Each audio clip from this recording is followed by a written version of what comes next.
This is Optimal Startup Daily, episode 489, The Billboard Test by Helene Massicotte of freetopursue.com.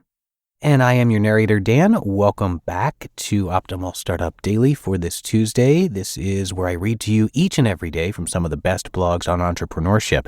And with that, we're going to get right to today's post from Helene as we start optimizing your life.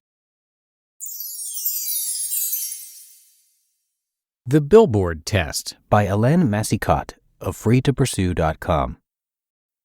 Have you ever heard the advice that you shouldn't do or say anything that you wouldn't want printed on a billboard the next day? Though this is great advice in and of itself, I think the commonly held view is that we only need to consider it for the really important, potentially devastatingly embarrassing actions or interactions we might engage in. But when it comes down to it, it's great advice for just about any action or interaction. I thought of this simple test recently when, yet again, I was pressed by a friend for a break on my professional fee because of our close relationship. I say yet again because, as is the case with many freelancers or business owners, trainers, or consultants, much of the business we do is with friends, family, acquaintances, or current or former colleagues. And that special relationship status makes people feel like they're in a unique position to ask for a break. Every time this happens, I can't help but think that maybe, just this once, I could give someone that break. I mean, what's the big deal? Thankfully, my thought process then goes something like this. 1. It will take me just as much time and effort to do the work for him or her as it will for anyone else, which means it's not a fair ask, and I'm likely to resent them for it. And that could fundamentally change or even end our relationship. 2. It would reset the anchor pricing for this friend and for me for future interactions. By resetting the anchor, I mean that for both parties, the default pricing would become the new lower pricing and not the regular price. 3, and this is the big one. If another loyal client or a client who is also a friend heard about this arrangement, how would that make them feel? How would I feel about having been found out? As much as I would like to say that number 1 is in the lead in influencing my behavior, I would be lying. This pains me, but it's true, and I don't think I'm alone on this one. The one that keeps me on the right path is number 3. That third and final step in my thought process always steers me in the right direction because it would potentially be a lose-lose situation. The Billboard Test is what has helped me sleep at night because of all the angst and regret I've managed to avoid for years now. Consistency is key. I don't play games. The confidence and predictability of my answers is solid. It's almost like a good habit that has become automatic, and its guidance has made doing what I feel is the right thing much easier. Though I always avoid answering right away to any such request because I find it takes me time to think about number 3, and I know that I'd be more likely to shortchange myself if I were to answer immediately. Have I disappointed some people as a result of applying the Billboard Test? Without question. Have I lost some opportunities as a result? Certainly. But I also have to consider what I've gained, aka what I haven't lost or given away that could lead to me questioning or reevaluating the value of my time and my skills. Have I ever regretted applying it?